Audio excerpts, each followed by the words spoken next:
আসসালামু আলাইকুম প্রিয় চাকরি প্রার্থী ভাই ও বোনেরা, আজকে আপনাদের জন্য আরো একটি নতুন ভিডিও নিয়ে হাজির হলাম। আর এই ভিডিওতে আজকে আলোচনা করব জেলা প্রশাসকের কার্যালয় বগুড়া একটা নিয়োগ বিজ্ঞপ্তি প্রকাশ করেছে। আমরা সেই নিয়োগ বিজ্ঞপ্তি নিয়ে আজকে বিস্তারিতভাবে আলোচনা করার চেষ্টা করব। আপনারা কয়টি এখানে পদ দেওয়া আছে, কোন পদের বিপরীতে কতজন লোক নিবে এবং কত টাকা চার্জ করতে করবে, বিস্তারিত আলোচনা করার চেষ্টা করবো। আপনারা ধৈর্য সহকারে সম্পূর্ণ ভিডিওটা দেখবেন, আশা করি আপনারা উপকৃত হবেন। তো দেখেন বিজ্ঞপ্তিতে তারা কি বলছে। জেলা প্রশাসকের কার্যালয় বগুড়ায় সাধারণ প্রশাসনের অধীনে নিম্নবর্ণিত শূন্য পদ সহ প্রচলিত নিয়োগ বিধি অনুযায়ী অস্থায়ী ভিত্তিতে নিয়োগের মধ্যে পুনর্নির্মিত বগুড়া জেলা স্থায়ী বাসিন্দা নিকটে তারা দরখাস্ত আহ্বান করতেছে। এখানে জেলা প্রশাসনের কার্যালয় বগুড়া এবং এর অধীন উপজেলা নির্বাহী অফিসারের কার্যালয় নিরাপত্তা প্রহরী 17 জন, বিস্তম গ্রেডে। আপনি যদি মাধ্যমিক স্কুল সার্টিফিকেট পরীক্ষা উত্তীর্ণ হন তাহলে আপনি এখানে আবেদন করতে পারেন, এবং পরিচালনা কর্মী একজন, বিস্তম গ্রেডে জুনিয়র স্কুল সার্টিফিকেট পরীক্ষা উত্তীর্ণ হলে আপনি এখানে আবেদন করতে পারবেন। এবং 2 নম্বরে দেওয়া স্কিম সার্কিট হাউস বগুড়া, এখানে বেয়ারার নিবে 2 জন। আপনি যদি মাধ্যমিক স্কুল সার্টিফিকেট পরীক্ষা উত্তীর্ণ হন তাহলে আবেদন করতে পারেন, এবং নিরাপত্তা প্রহরী নিবে একজন, মাধ্যমিক স্কুল সার্টিফিকেট পরীক্ষা উত্তীর্ণ হতে হবে এবং সুস্বাস্থ্য অধিকারী হতে হবে, এবং বাবুর্চি একজন, বিস্তম গ্রেডে জুনিয়র স্কুল সার্টিফিকেট পরীক্ষা উত্তীর্ণ এবং রান্নার কাজে আপনার 5 বছরের অভিজ্ঞতা থাকতে হবে, এবং সহকারী বাবুর্চি একজন, 20তম গ্রেডে জুনিয়র স্কুল সার্টিফিকেট পরীক্ষা উত্তীর্ণ হতে হবে এবং 5 বছরের আপনার অভিজ্ঞতা থাকতে হবে। এবং এই পদগুলোতে আবেদন করতে গেলে আপনার কিছু শর্ত মানতে হবে। শর্ত কি কি? লিখিত পরীক্ষায় উত্তীর্ণ প্রার্থীদেরকে মৌখিক পরীক্ষার সময় নিম্নোক্ত কাগজপত্র দিয়ে মূল কপি উপস্থাপন করতে হবে।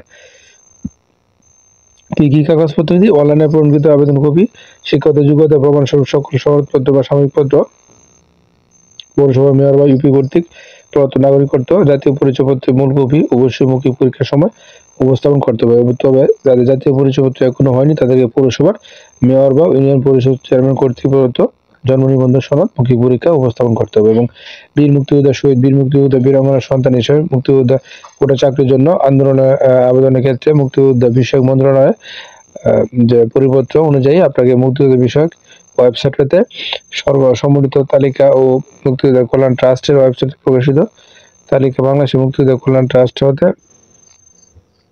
আপনার যে স্বীকৃতি পত্র এখানে দাখিল করতে হবে। এবং এক্ষেত্রে বীর মুক্তিযোদ্ধা জন্ম তারিখ হতে হবে 30 মে 1959, এবং বীর মুক্তিযোদ্ধা শহীদ সন্তান প্রার্থীর ক্ষেত্রে নিম্নোক্ত ছক পূরণ করে মৌখিক পরীক্ষার সময় দাখিল করতে হবে। এই ছকটা পূরণ করে আপনাকে দাখিল করতে হবে। এবং আরো অনেকগুলো শর্ত দেওয়া আছে, আপনারা সবগুলো শর্ত দেখবেন।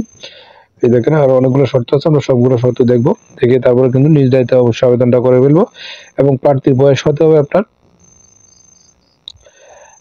20 নভেম্বর 2024 তারিখে 18 থেকে 30 বছরের মধ্যে হতে হবে। এবং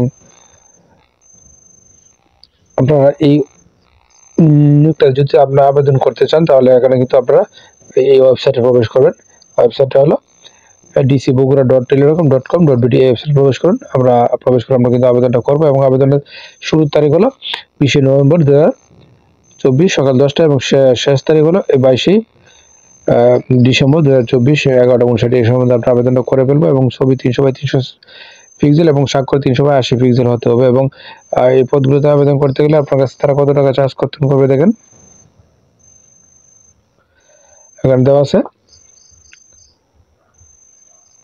আবেদন ফি বাবদ এখানে আপনার 100 টাকা, 112 টাকা আপনার চার্জ কর্তন করা হবে।